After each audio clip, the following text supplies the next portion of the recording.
Hey, what's up, guys? It's Chase, and welcome to another exciting episode of the ELAV8 podcast. Today, Sam and I dive in deep on what exactly is the Japanese carry trade and how it affected the stock market recently, as well as we discuss what is happening in the UK. Lastly, we're really exploring how, in a post-pandemic world, the redistribution of remote work is affecting the workplace. There's a lot of savvy investors out there that realize, why would we borrow money here in the United States when we can borrow in other economies, specifically Japan? I'm talking about all the banks being insolvent.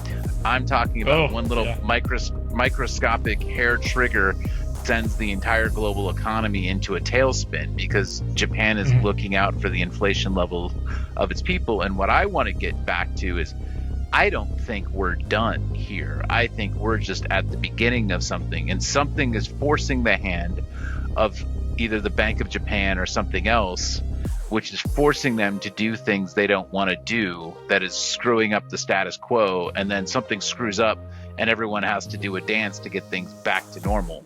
But I have a feeling that at a certain point, it's going to be hard to hold Humpty Dumpty together. You know what I mean?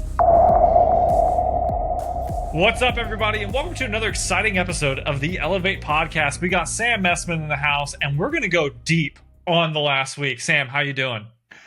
I'm doing great, man. I've been looking forward to this because my stupid peahead brain wants to understand the exact mechanism with which we are watching our economy crumble, whether it's going to continue to crumble, whether this is all just over because the Bank of Japan decided that they're going to, oh, no, never mind. We're not doing that anymore. Sorry. We pushed the wrong button, which seems to be what's going on. But I know you are deeply knowledgeable about some of this, and I'm reading the mainstream media news, and I desperately, my dumb brain does not understand what a carry trade is, and we're going to kick it off with that. What the hell just happened? Okay. So one thing's for sure, you are not you're the man, so you know exactly how this works. I guarantee you just read the wrong articles. So essentially, a carry trade is that we would know here in the United States that interest rates are up, right? And everybody's mad about it. Can we agree on that? Yes. It's like you want to buy a house, interest rates are terrible. So basically, there's a lot of savvy investors out there that realize, why would we borrow money here in the United States when we can borrow in other economies, specifically Japan, where they have really low interest? And that's a part of Japan's allure to the broader markets, is because their interest rates have historically remained very, very low, meaning that people would go to Japan, they would borrow, their currency, they would convert it to our currency, and then invest it into our stock market or purchase assets using their money. And what's crazy is that the interest rates were sometimes even negative, right? They were given incentives to borrow this money. So what happened in the last 72 hours, I think it was Monday, right? Is they broke the Japan side hustle. Oh, dude, they came out and said, how our interest rates are really low? We're going to crank those back up. And that's when everybody went, oh no, this is really bad. And here's why it's really bad. Because the interest rates went up for Japan, meaning that all that money that's been invested in the U.S. stock market, because, by the way, we're not the only economy that does this. This is a global phenomenon, right? And they're not just doing it in Japan. We're doing it in places like Switzerland as well, low interest rates. And we're borrowing all this money, and all these economies are raising their interest rates. And what do you have to do? You have to unwind the trades because they're no longer profitable. Yeah, It's just the light bulb. I just have my mind blown. It's on. Yeah. Okay. No, now I understand the hustle. So I want to really unpack this because I think this is fascinating. This is how we're watching in real time how the whole shell game unravels, right? Because my question is, what, does Japan not know that that's who they are? Why did they? So the question is, why did they feel so compelled to break the magic trick? Well, okay, so let's look at the United States economy for a second. We're going to use that as our base example, right? Why are interest rates raised here in the US economy. Why do we do that? So we're raising the interest rates, they tell us, because we need to lower inflation. Mm-hmm. And the reason that the interest rates lower inflation, or raising interest rates lowers inflation. Actually, I'm trying to figure out why that works because I don't know what that has to do with quantitative easing, which is really what causes inflation. Yeah, so they're printing more money, right? So if you raise rates, because inflation, no matter what's going up, right? They just want to keep it at 2%. 2% is like their like magic number, right? Because they Hmm. believe that if they keep inflation at 2%, they'll keep unemployment, which is crazy. The three things they care about are inflation, um, uh, how big the Fed's balance sheet actually is, right? Essentially, how much debt do we have? And the third thing is being uh, so inflation, federal balance sheet, and unemployment. Those are the three metrics that they look at, and it's like they're weighing everything to try to keep everything in like a good stasis, right? So anyway, my point being is inflation's going to go up no matter what. They've accepted that. They just want to expand it 2% because they feel like that's the number, right? Well, inflation was way beyond 2%, and they raise rates because it's making it more expensive for people to borrow money. And you only print Right. money Yeah, to but borrow money. why does it matter if it's more expensive to borrow money if you can just keep printing it? Well, because all right, it all depends on treasuries at the end of the day. Our treasuries are in, are there going to be investments that are going to yield you a guaranteed return, right? And treasuries historically have done that. You can make anywhere from like what was it, like 5%, 5 to 6%? I think it's just 5%. Well, if inflation and interest rates are beyond that 5%, it doesn't make sense to borrow money that is going to yield you not a guaranteed return, right? Because the way that most banks make money, which you know about, is they Yeah, lend your money out, right? in They return do for an all these IOU investments. from a government, right? So this is Correct. and so it's all IOUs that they are charging interest on, essentially. Yeah, and the vehicles they use are bonds, right? Yeah. They like get bonds and whatever. And if you want to get really deep, we can go into like, credit default swaps. We can go into like what caused the 2008 recession, how, mortgage backed securities just tanked everything. And now we're getting into this really like crazy debt bubble where it looks like that same thing that happened in 2008 is going to happen again, right? So have that all in your Well, head, and I'm we going to can't. answer your I'm not ready question. to get there yet, though. I'm not because Okay. I'm still.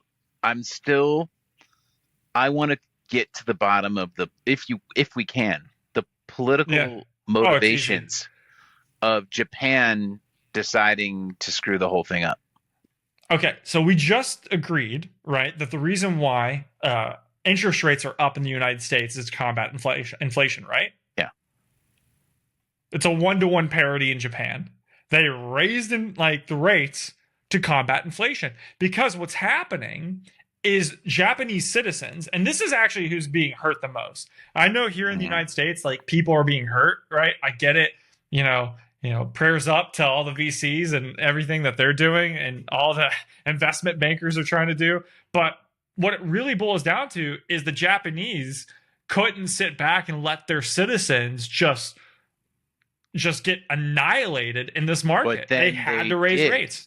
But then they did Yeah. because 2 days later they're like, oh, well, I guess we'd rather sacrifice our citizens than sacrifice the global economy. Well, I mean, Because think literally, about like the literally gun is. 2 days Yeah. later, 2 days later, Yeah. the Bank of Japan was like, oh, yeah, we didn't mean that. There goes that.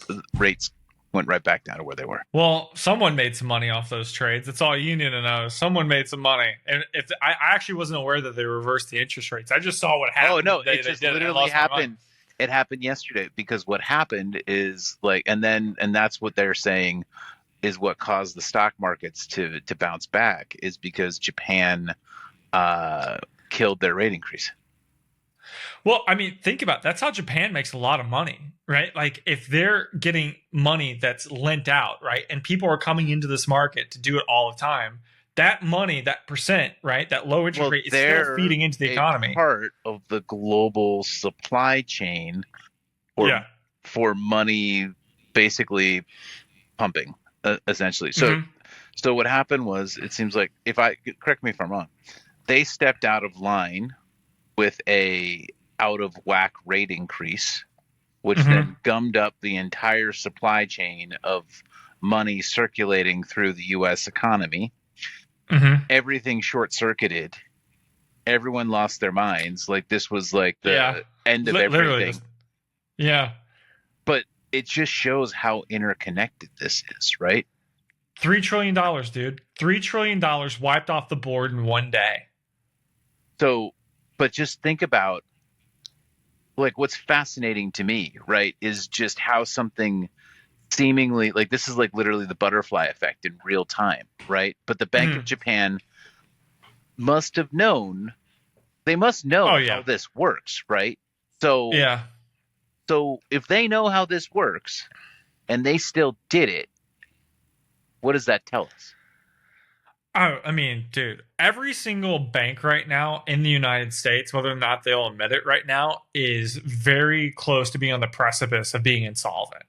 Right. And I genuinely believe that's where those phone calls came from. And by the way, I need to do some research on this. I came into this call a little unprepared. I didn't know that the interest rates were reset, but I Oh guarantee yeah, you if go they to zero were hedge, man. reset, Go to zero hedge, and you're gonna, like, it's they're talking about how the Bank of Japan blinked. they blinked. They blinked. Well, I mean, dude, Japan, it has so many problems right now, and I'm saying this from a place of empathy, not like judgment. You Oh know, no, their it's like the birth coolest rates have. company on the planet. Like, it's there. If you go there, it's like, have you been? No, I've never been. Oh, dude, you gotta go. It's amazing. It's like my wife's favorite place. Like, it's there.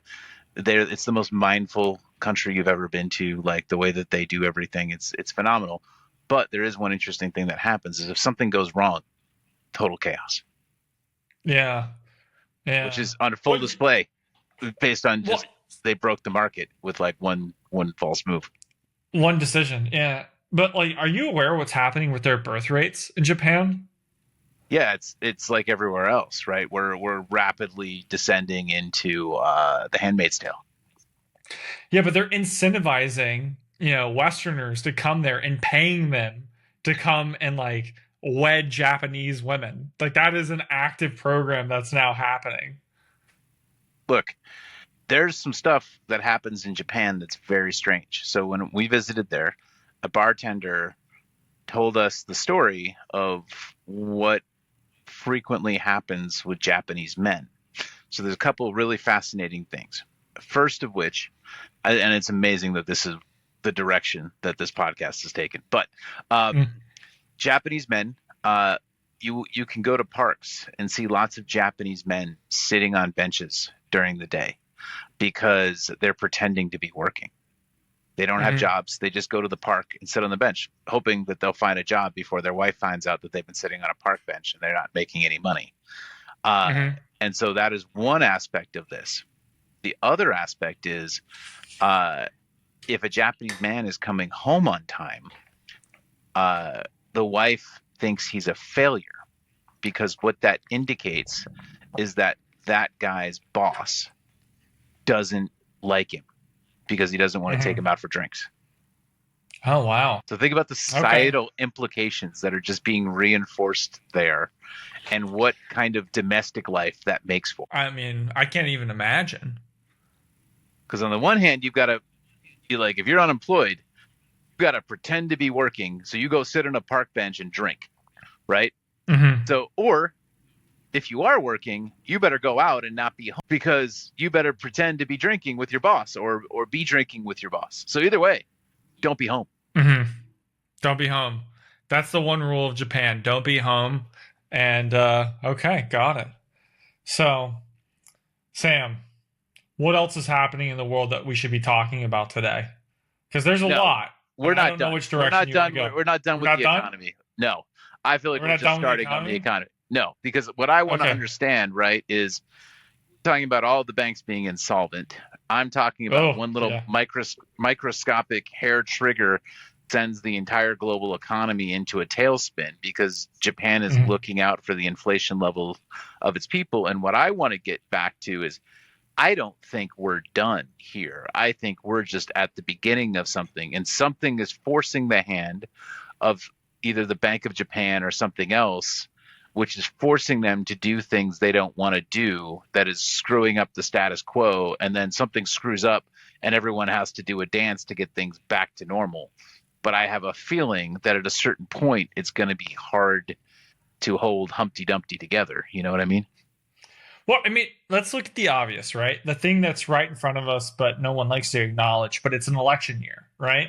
And historically, I think there's only been 2 years in American history where the stock market was underperforming an election cycle, right? Only two elections, period. But this is now unique in that we have the craziest election in U.S. history coming up, and a lame dunk president where it doesn't matter if the economy completely flatlines. In fact, it's almost more incentivized for the economy to flatline for this president versus the next president, whoever that is. Yeah, but I don't know, man. Just how the narratives are spun today, you know, like everybody's going to blame Biden no matter what. Everyone's going to blame Biden. Isn't that the easiest thing? Because he can't even defend himself. He can't even talk. Exactly. So they're just going to throw him under the bus. There's no refuting. It's propaganda. He's going under the bus. It's all Biden's fault. So even if Kamala wins, right? By the way, she did a direct reversal on crypto today. A direct reversal from the current administration. It's great. Where she's saying we want to be proponents of crypto. Forget the senile guy. He never existed. He's the senile guy. He's gone. I wasn't even here for that administration. I wasn't the border czar. None of those things happened. I love crypto. Yeah. Like, no, everything's great. So like Biden, he's whatever. Forget him. Never existed. Start, mulligan game, like just, restart the Nintendo. That's happening right now. Actually, can we take a little side quest for a second? We can come back to the economy, but I read something today that terrified me, and I really want to talk about it. All right, let's go. Are you paying attention what's happening in the UK right now? Oh, yeah, that's not good. Well, actually, which part? How much? Because you probably know more than I do. I've seen articles being like, oh, lots of violence and things going off. I saw a couple clips which didn't look good. But I don't know what specifically is terrifying, because it also seems like it's going to spread to Germany or is spreading to Germany. Well, so let's just talk about Europe for a second as a whole, and then we'll drift into like the more nuanced thing that's happening in the UK, right? Which is there's a lot of refugees entering into these places, right? And it's not a new thing. It's been happening over the course of like literally the last 4 years. With regime change, universally. And what's funny is you can see the temperature changing in Europe because a lot of what would be arguably right politicians are coming into power because immigration is such like a hot topic within those regions, right? So we know that, we're aware of that. But what's happening that terrifies me, right? Forget for a second that the UK is on the brink of what could become internal conflict. I don't want to call it a civil war because that's a little extreme, but an internal conflict where immigration is like the division point. And this is the piece I want to talk about and get your opinion on, because it's what scares me, is that the government, right, is actively antagonizing the people that say we want sensible immigration, right? We want sensible rules, and we want crime to be, we want these criminals to be held accountable. And what's happening is Britain is labeling the people that are demanding these things as terrorists. And it's actually kind of crazy. And the reason why it's crazy and why I got dialed up a notch and why I want your opinion on this is today they're going after these people for not just putting their opinions on social media, which they are. People are being arrested right now for saying, we don't want illegal immigrants in this country. We want sensible criminality and people to be held accountable for the crimes they commit. But this is where it gets crazy, is that they're now going to say that if you retweet and share other people's ideas and the things that they're saying, that is now a crime. Well, let's just play this out. Okay. So I can't wait to see the court cases that happen when the people who are retweeting are getting sent to prison for talking about the violent crime going on within a city. Let's just talk through. How do we think that's going to go? Well, I mean, they're actively doing it right now, right? Like it's happening. Like people are being arrested. Yeah, but How is this going to play out? like, I don't know. I how's just that? Let's game it out, right? So Mhm. there's going to be a series of court cases now, and what are you in for? Oh, I retweeted something about violent crime, and there's going to be the papers, the people, various things. People are going to know people who've been imprisoned for this, and so let's just think through the consequences of the government making that choice and how quickly they're going to have to backflip another way. I mean, I just foresee anarchy, right? I mean, just absolute anarchy because I don't. The one thing they won't allow is anarchy, right? Can't happen. So let's think about why they're doing it. Is they think right now it's safer to criminalize the people who are talking about something than it is to criminalize the people who are committing the crimes. Correct. And the reason for that is probably they think it's more politically expedient and less, I mean, it's more self-serving for them to do that because they think there'll be less retaliation from those people than there will be if they go the other way, right? Mm-hmm. But if you run the math, at a certain point, there will be a tipping point, and then the other side is going to lose its mind, and nothing is more spineless than a politician. So very quickly, there will be a flip and a pendulum swing the other way because one thing they won't tolerate is anarchy in the streets. And so when everyday people feel like they are going to be criminalized, but criminals will not be criminalized, then everyone will become a criminal. And so I mean, that's what's that happening. is the thing that has to be avoided at all costs. But that's happening right now. That's happening right now, what you just said. I'm saying you might see I think you'll see the onset potentially of it. And then in order to maintain control, which if you look at problem reaction solution, right, which is the, standard operating procedure for most people who like power, right, is create chaos, have a solution waiting, and then so what probably the game plan is to start with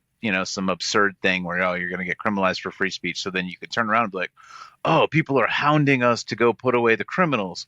Okay, fine, let's ratchet up police surveillance capabilities and let's put the criminals away. And so that's the solution waiting at the back. Yeah, I mean, it is kind of crazy. Like I would say about 2 years ago, there was a major uptick in CCTV cameras being systematically disassembled.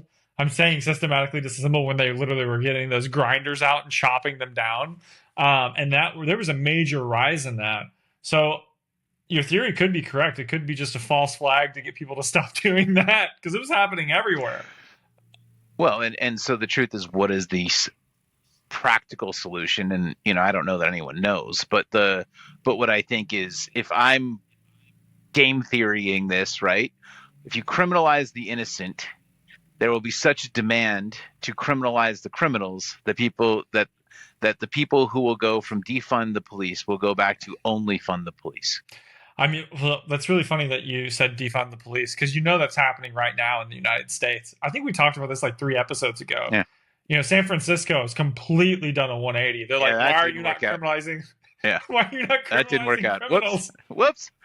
Oh, look, all of our businesses left, and this has become a drugged and homeless post-apocalyptic war zone. So for whoever's left there, now no one really wants to do the deeper analysis. Which are you a Wire? The Wire? You ever watch The Wire?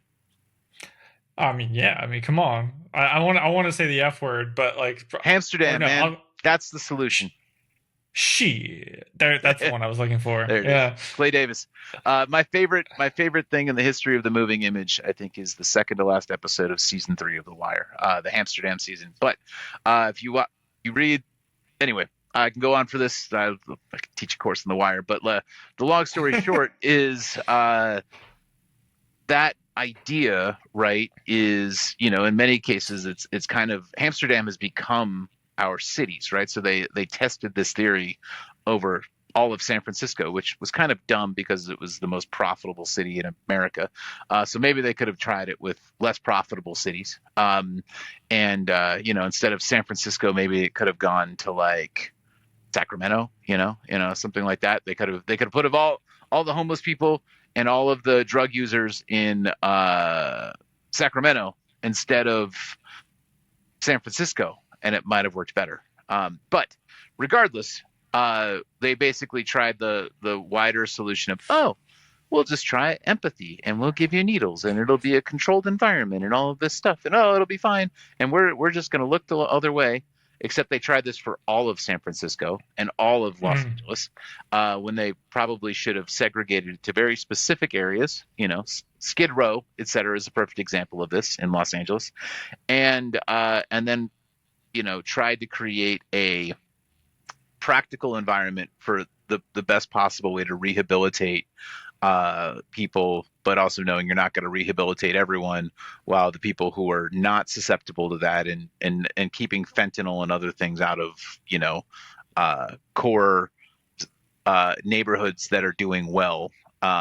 That's probably the long-term solution, is segregating the really bad stuff, or really it's the red light district in Amsterdam, if you think about it, where if you look at the rest of Amsterdam, you're not going to see any prostitution or any of that stuff. You're not going to see a lot of this stuff, and everyone's basically able to live in peace and moderation. And then you have the red light districts where all bets are off, that actually end up being fairly safe because they're fairly regular. Yeah. No, I understand what you're saying. By the way, you triggered an idea in my head because I've never thought about what you talked about. That was a great metaphor, using the wire. And was it New Amsterdam? I really like that. They called it Amsterdam, so they called it Amsterdam and Baltimore, right? That was the project for Colvin's project in season 3 of The Wire. That he ended up, of course, getting fired for, and all this stuff. But it actually was probably the smartest way to deal with the drug problem. Oh yeah, but anyway, the thing that you triggered in my head is like they kind of are doing that with UBI right now, like universal basic income. There's a lot of things that, especially within the California government, where they're giving homeless people a stipend for cell phones and essentially food stamps so they can get food, and it's not really changing how the homelessness percentages are. And they're not fluctuating, like they're staying the same. And in some instances, like it's going up because more people are coming here. They're like, what do you mean? Like, they're not going to bother me. They're going to give me free food. They're going to give me money for cell phones. I'll just go there. And I don't know. So what's your thoughts on UBI as a whole, I guess? Sounds great. Can anyone show me an environment where it works?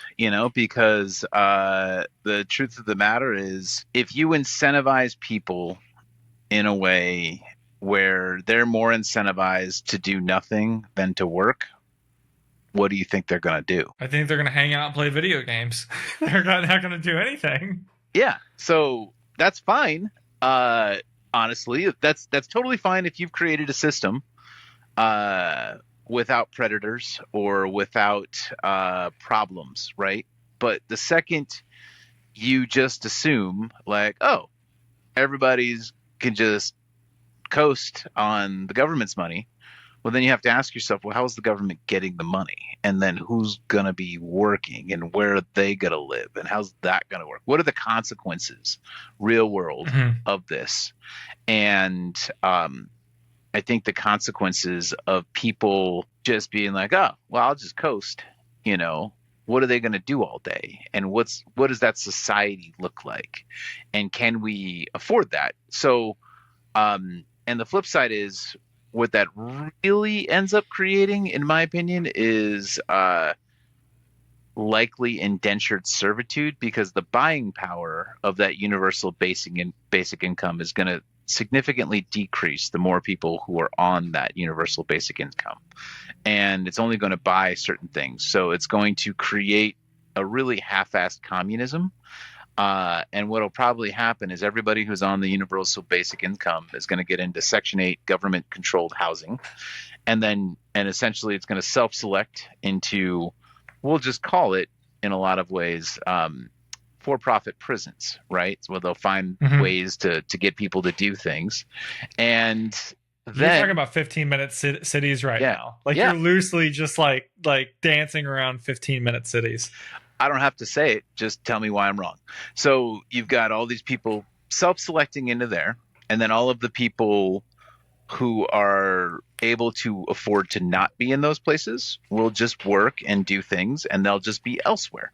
And so it's like a magnet for poverty. By the way, I want to give you major kudos for explaining that so succinctly, because I've not been able to put it into words, and you basically summarize my thoughts that I've had for quite a while, because I'm very passionate about the idea of programmable money, right? Not necessarily that I'm for it, right? The CBDCs, obviously I'm not for them, but what you just described is, an easy to understand version of that. Because if you put rules and stipulations on money, and you're saying that they can only spend their UBI on certain things, right? You do put constraints, and you do turn these people into serfs, and you do put them in a weird prison, because the second you can turn money on and off, you can turn transportation on and off. As a matter of fact, I have another question for you, because I know you'll make fun of me. Obviously, I got the Cybertruck, and I was telling another friend about it, and he was like, "You could not pay me to have a Cybertruck." I was like, "Why? You don't like it? You think they look dumb or whatever?" He goes, "No, man. They have full self-driving." I'm like, "Yeah, that's the point. Like, I want full self-driving." He goes, "Chase, you're only thinking about the pros of full self-driving.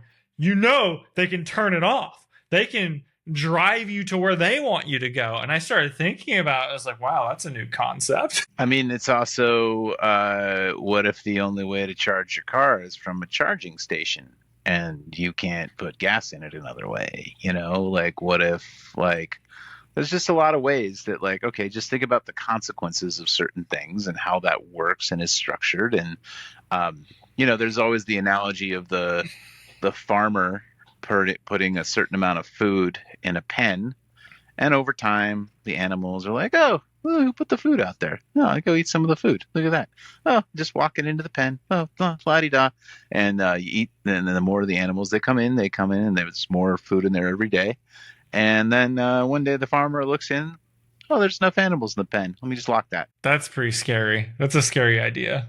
That's a scary idea. Oh, man. So you think that I'm being fed this delicious meal every day, and I'm being let into the pen willingly, the pen being like controlled thought or controlled action? I'm just simply saying, exercise your cognitive abilities so you can recognize the cause and effect of everything that happens in your life. Oh, man. I feel like I've been just bought. I feel like they bought me with the idea of a Cybertruck. My midlife crisis is making me soft and weak. This is not good. Well, look, for me, the reason I wouldn't want a Cybertruck is I don't want to stand out. So I like to blend in to surroundings and just be like, "Yo." And you say that the second you come to LA, guess who's picking you up? I don't even care if I work that day. I don't even care. I'll ride in a Cybertruck. Don't get me wrong. No, you're not riding. You're driving. I hope my insurance isn't listening, because you're driving, and the second you grip that weird wheel, and I say, "Hey, Sam, punch it." And thankfully there'll be no traffic in Los Angeles that day. Right? That would be great. You'll lose your mind. You'll be like, "I want a Cybertruck. I don't care if I stand out," because it's so fast, Sam. It's so fast. Well, my personal. Yeah. Would I buy one for myself? No, because I don't want. I also would be very sensitive to it. Every time I park it somewhere, I'll be worried about it. Like, it's just like for me, I never wanted an expensive car in LA, because then I'd always be worried about it, and it would be stressful. So my favorite car ever was like my half-ass Corolla that always fit, and I could park anywhere. And it was from like 1990, so no one was ever going to steal it. And it just always ran. Well, I can confirm every worry you just outlined I currently have, right? So I'll just give you a point Gryffindor on that. And Yeah, it's really hard to park. It really is hard to park. So I mean, I don't have an argument against anything you said, and I feel foolish. So there we go. We'll just admit it. We'll own No, it. but you were excited about these problems when we talked a couple of weeks ago. You were like, I want these Oh, problems because I'm having my midlife crisis and I uh, want to be that guy. yeah. So I did. I did want to be that guy, and I still do. I still do. But let me tell you, the parallel parking situation Yeah. is not great.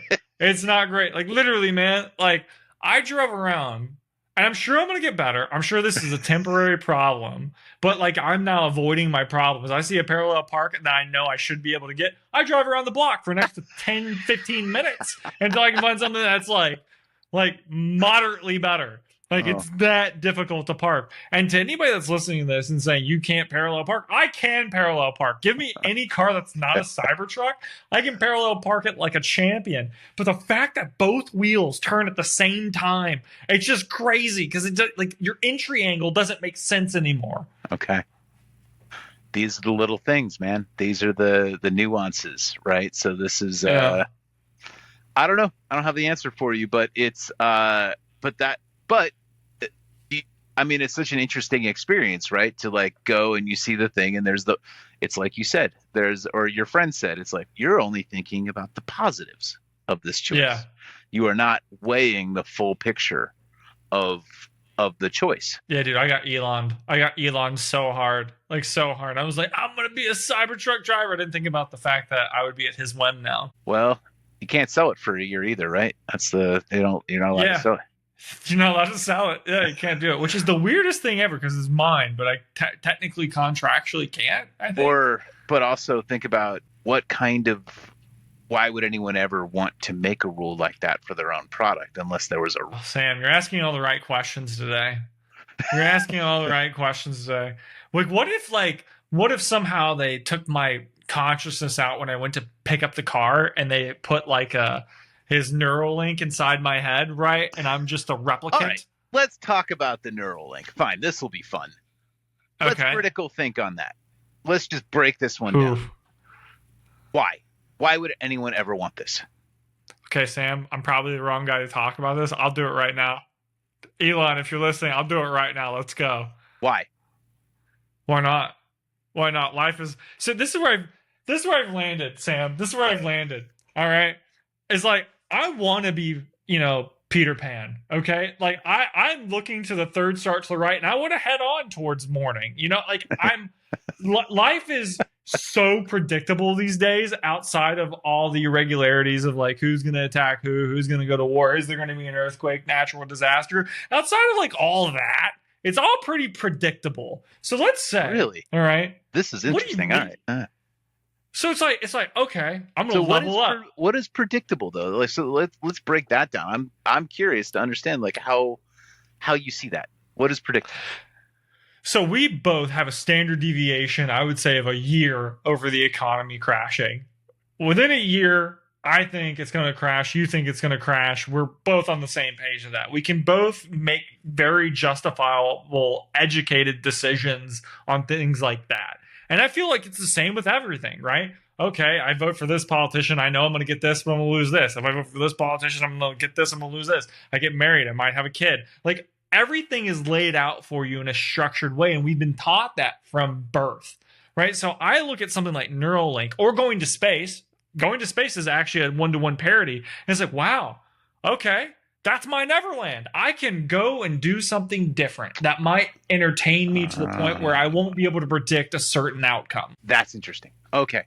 So what you're talking about is the predictability of the American dream. Oh, dude, it's so lame. It's so lame. Okay. So, and your antidote for the predictability of the American dream is torture devices. Why not? I'm kind of a masochist to a degree, so yeah, let's go. Bro, we're both editors. Okay, think about this. Like, we are actually wired for masochism because we have to accept notes. We have to accept dumb notes. All right, you have to get on a call. All right, and tell me if I'm wrong. I've never been in a note session with you. I've never worked with you professionally. Really? Right? So I know for a fact before you get on a notes call, at some point you just do this. You just go, okay. You just say okay. You say the words out loud, whatever your version of okay is. And the All right, second you hit fine. I'm going to enter break on the something out because uh, I've been working on a solution to this very problem. please do. Please come on. I need it. I need it. All Dumb right, notes. Solve them. fine. I'm going to launch, and I'll bring the CEO on a future version of this podcast. It's called Freak.io, and this is unprompted, Jace. This is Okay. unprompted. It is. I didn't prompt you. Imagine a world where instead of you having to field everyone's notes and then collate them and come up with political reasons how to tell you that you're not a creative person and that you're actually dumb and that you should never be let near content or have an opinion or say on it, like that actually you are actually causing problems instead of solving them, but you don't know it. Like what if you flip the whole model on the head? Because I have a term. If you ever hear me say, oh, this person has a lot of creative enthusiasm, it's a great note. It's a great word, creative enthusiasm. Do you know what that means? It It means means that's a dumb idea. it means this person thinks they know what they're talking about, but they don't. And they are enthusiastic about telling you dumb things that don't make sense. And you should run screaming from this person, or you need to charge this person more money for any project that they're bringing to you because they're going to make your life immeasurably harder because they have so much creative enthusiasm. Hmm. Anyway, I think you just told the world your tell. I hope people that see this that you work with that have ever heard you say that don't like write that down. They're like, okay, this Sam thinks thinks I have a lot of creative enthusiasm. I'm at a stage in my life, Jace, where I don't care because I don't I know. work with people who have a lot of creative enthusiasm anymore. But what I am trying to do is right the ship for the rest of the world who has to deal with these people. Freak. And the reason is, what if there was a world where there's two-way notes, where this was interactive, and people could leave comments and all of that stuff, and you could simply respond with, "Oh, thank you for that music note. Here's our music and sound library. Why don't you go take this, go find a bunch of tracks that you think would work, and place them directly in under the video, and then we can all look at them together and decide which one we like best." If you've solved the storage problem, then I'm really interested. The storage problem, which I know you have a lot of history with, right? It all boils down to like how do you onboard all of your stuff in real time, right? That's actually my only barrier, right? So No, it's you have not a that whole hard. entire music No. library. You're gonna Yeah. upload a video just like it's frame, right? And then Okay. you're gonna go right in there and I'm gonna make a cue for this, right? I got a music note here. I'll now make a cue here and say, hey person, great note, awesome. Oh yeah, we think we should try some reggae under there. Here's the link to our sound library, and go and you find some tracks and put it in, because then I can. Or same would go for B-roll, right? Oh, you don't like this shot? Oh, here's our stock footage library. Why don't you go in there, find a few shots you think could work, drop it right on there, and we could look at them as options, and then we choose it. It's like auditions in Final Cut, interactive with Frame. And what happens with two-way review is then you have to create accountability in notes, because if you're going to have a dumb idea, instead of sending someone else to go do your work for you, you can now be asked to do the work yourself. So you better be careful what you throw out there. So basically, you're demanding constructive criticism. You're not just demanding criticism. I'm not demanding anything. I'm saying I'm applauding you for your creative enthusiasm and inviting you to go test out your assumptions on your own, and then I can comment on your comments. See, I personally would love this because I love giving people shots. I'm like, I like this shot better. Maybe slow the frame rate down. This is the shot I would use. I think I'd be a big fan of it. Yeah. Well, no, I mean, look, at the highest form, right, it's going to save everybody time, because why have we all decided that only one person can be the owner of these changes, and only one person can go and research and go down every rabbit hole for like the boardroom of people who want to throw, notes at this? You've created the metaphorical couch, man. behind the editor in the edit Yeah. suite. Like this is what it is. It's the metaphorical couch. Like they're on the couch with you. Like you're in it now. You're in that room. I like it. I'm a big fan. I think it's a great idea. So here's the deal. If you want, I'll bring Justin on. It's a question like it's in beta. Bring him on. Freak, Bring him on. freque.io, and we can talk about how it solves this problem. He can show you some of this stuff in real time. The goal is to solve that issue of dumb people with creative enthusiasm not willing to do their own homework and just saying stuff that makes people's lives harder. So if you bring him on, we have to have a public shaming of 30 seconds where he gets to make fun of me for not responding to his emails. So no, it's totally fine. It's all good. No, because it's come together. It's come together at exactly the perfect time because this is organic, right? Yeah. Well, I mean, you know me. I'm a space cadet. Like I just lose track of stuff. No, it's fine. I gotta email that guy back. He's a good guy. I like him. From what I've talked to, he seems like a great guy. So yeah, let's bring him on. And we can all hang out and like talk about it as an incredible platform. Yeah. Because I mean, the reality is, man, I'm so bored. We talk about this all the time with like how the creative process is, where it is. I really think I need to move to Atlanta just based on just the vibe. The vibe alone sounds going interesting. In September. It's happening. And plus, we need friends out there, so please do. Please, Chase. Please get a shop next to mine. Yeah. No, come on out. Like there's affordable housing for all. Yeah, and I can drive my Cybertruck, with the good old boys of Georgia. You don't need to parallel park because you could have a house in Atlanta. This is the greatest problem I've ever had. Yeah. And now you could just park at your house, or you can park in parking lots because Atlanta has them. Yeah. You know what? I'm going to make my whole decision on where I move next based on parallel parking. And I will. That's what's scary. People that are listening to this probably don't know how stupid I am on like big decisions. I will say I'm book smart. I am book smart, but I'm kind of dumb when it comes to life decisions. And you have me on that like tenfold. Here's an interesting thing to consider. You want to move to a city that was probably dormant over the last 30 to 40 years that no one wanted to move to, but that started to get an influx of people during the pandemic, and that is really built for remote work. Here's why. No, I'm with you. They have not renovated, right? So if you live in a bustling suburban area, that was probably redesigned over the last 30 to 40 years, and it's constructed in a way that is not designed for modern infrastructure, whereas other places are able to expand outwards and no one wanted to be there, so they can redesign the whole damn thing. I'm currently staying in the Northeast. I think the Northeast has peaked because the architecture of the neighborhoods, they can't expand anymore. They're stuck with the infrastructure and buildings that are there. But if you go to some place like Atlanta and the suburbs, which are expanding outwards, and can expand endlessly outwards because no one really wanted to live in Georgia and you're going out to the boonies and all this stuff, you can now have an influx of people, and the core city of Atlanta might shift, but when they're redesigning these new neighborhoods, they can take entirely different approaches and they don't have established infrastructure. Man, I'm in. We just need crypto number to go up. We need crypto number to go up, and like we're good. Like I'm there. So if I had to think of a I think we could be entering a new renaissance for exactly this reason. You want me to shine some hope on some things? I need hope.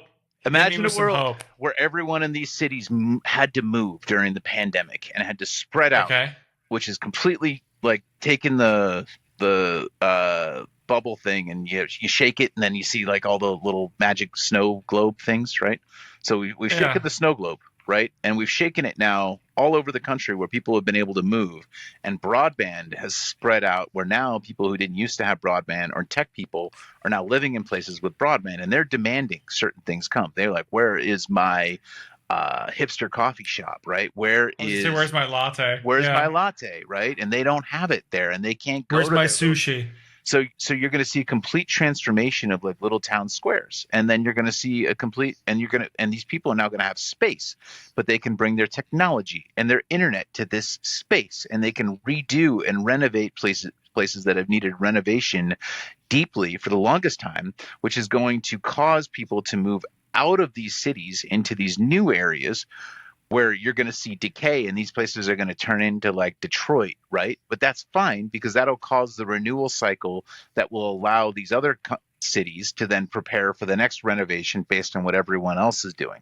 You're seeing just Detroit go through a renaissance now. There's a lot of community gardens. There's a lot of people turning things into artist lofts, things like that. So what's happened is the snow globe is going to cause a repopulation and distribution of things that can cause a transformation where we don't have to stay stuck in the old patterns. I met a guy from Detroit at CES this last year. My favorite thing in the world to do, by the way, during CES is to ride the train, the monorail, and just talk to randos because it's a confined time, right? You're not going to be trapped. You're going to talk to them, for like 15 minutes, and no matter what, you're getting off the train, so you're going your separate ways. And I discovered that Detroit is actually now becoming a major pharmaceutical mecca. Right, a lot of pharmaceutical companies have moved to Detroit because obviously the downfall of the steel industry and obviously a lot of auto manufacturers left, and it created this void of pretty good manufacturing, but the industry itself has pivoted, and so pharmaceuticals, Detroit, good to know. What if, Jace? What if the pandemic and forcing all of these tech people to realize they're overpaying for rent in their dumb city when they can just have the same connection in a big ass house in the suburbs and get way more money out of their remote job, causes an entire transformation of America into an entirely new economy, because places that never would have regenerated based on dumb factory models are now able to get income and revenue coming in with a new tax base that allows them to transform and modernize and distributes much needed rebalancing of life across the country that never would have happened otherwise. So there's two things I want to isolate in this because it did happen, right? It's inarguable that there's, if you look at job applications, or not job, like a job, where is it? Job postings? Sorry, job postings. A lot of them will say up to 50% remote work, up to 70% remote work. It's actually has to be on a lot of these tech jobs, right? But here's where it gets crazy, right? Is that all of these big companies, let's call the Magnificent Seven, right? The Apples, the Googles, the Facebooks, they're not only allowing remote work, and that's the pro, but the con of it is they're realizing they can pay less for those jobs, right? They're saying, we were going to pay you the salary to live in, San Jose or San Francisco or Redmond, Washington. We're not going to pay you the same because we know you're living in rural Podunk, Georgia. Right, it's actually becoming more prominent that the prices of the market are going down. Here's the flip side, though. What will then happen, right, is then it becomes easy to poach talent from these fucking companies, and so you can poach talent off the companies that are being cheap by hiring people who didn't used to be hireable, and then you can disrupt these other models, and so the disruption can happen with new companies and new economies. Because at a certain point, talent will rise and elevate and adapt. And now these people live in other places and they'll have options they wouldn't have otherwise had. And Silicon Valley will no longer have a stranglehold on all of these people, because these other people will get together and be like, okay, fine, don't pay me, Apple. I'm going to start my own company. I know exactly what you do and I know how incompetent you are. And so I'm going to get together with some other people and disrupt you. Yeah. I mean, what you said is totally possible. My only caveat to this is because if you're going to talk about that, right, you have to go bigger than just hey, Apple, I'm going to start a new company. You're going to have to talk about, I'm just going to stay within my own country, right? The outsourcing of talent from all these other countries is actually going down to the United States. And a lot of these people are staying within their native country and building their companies natively. And so a great example of that is India, right? A lot of Indians who are brilliant, obviously they move and they try to go all over the world. And it isn't just a unique thing to the United States. It happens in Canada. It happens globally. But what's happening is a lot of these entrepreneurs that are coming out of these very prestigious trade schools, code schools, they're no longer leaving India. They're staying in India because they realize that there's a middle class boom there and they have a higher probability of creating something that's going to yield more income, more prestige, and just overall allow them to have a better life. if they just stay natively within their country. And I think that has a lot to do with the example you're citing, is because we are like doing this crazy thing and globally where, you know, we're decentralized and we no longer have to have centralization in these previous tech dominant places. Well, and I would say that's an advantage no matter how you look at it. So what you have to evaluate as a critical thinker is, where do I want to position myself for my maximum livelihood and quality of life? And that might be India, it might be other places, but the key is, do you have the necessary skill set to thrive in an environment? And then you have to put yourself in that environment. Okay. So how do you determine that? How do you determine, one, your skill set in a modern day world, and how do you determine which environment's the best for you? Well, I think that's different for everybody. I think you got to start with what you're good at. And I think you've got to start with what you like to do. And I think you've got to start with what problems you can solve for other people in the day-to-day world, right? And then from that, you can start to work backwards and figure out where your network is. And you got to watch how the money train in your environment works, because there is a money train, whether you know there is or not. And then you figure out how you can add the most value to the people around you using your skill set. And then you explain that to others and you start solving problems, and people come to you to solve problems. And then you can decide where you live, because now you can be connected to industry within a worldwide community. So you might decide, hey, I know all these people around the world. I can know them living anywhere. Doesn't matter. Right. So the question is, where do I now want to put myself for maximum utility? And that's in a given market or a given place. And then you leverage your network to add value to wherever you're working. And then you're valuable. I just realized that you and I are a little bit too close to something, right? Which is, we have to acknowledge, and it's our global network is vast, right? And here within the United States, we're actually not great at expanding beyond America. We're actually, I think we have like the lowest percentage of passports out of any country. Yeah, well, that's probably not true, but like Americans typically are not well traveled, is someone that, you know, is from Europe or, you know, actually in Asia as well. So I think we take it for granted that we're so well traveled, is I guess what I'm trying to get at. Well, even if we are, I guess my simple perspective, right, is no matter what happens, you've still got to solve problems wherever you are. And that won't change in terms of networks. And places will rise and fall in a global economy based on the amount of problems they're solving and how they leverage their resources. And that won't change, right? Because the other thing too is if everybody in India starts coding for everyone else, right, or doing whatever, like, guess what skill is going to be less valuable? Coding.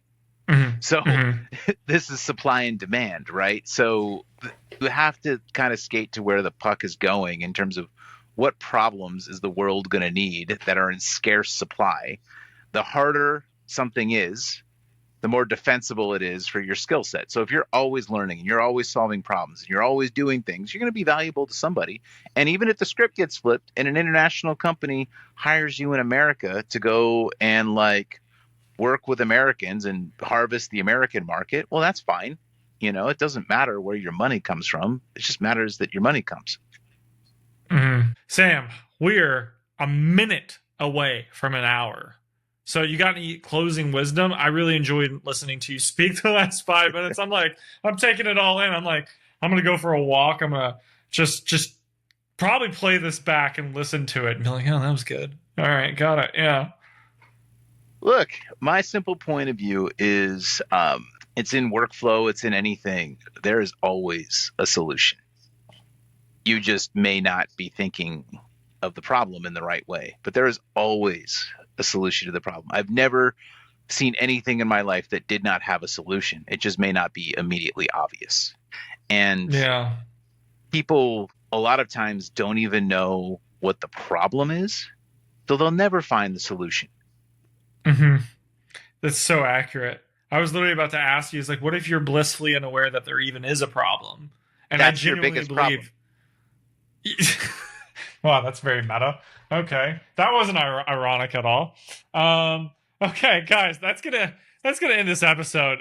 Thank you so much for tuning in today. Sam and I both really appreciate you. And you know what? We're gonna catch you on the next episode. We'll check you Elevate. later. There it is. Elevate. All right, peace.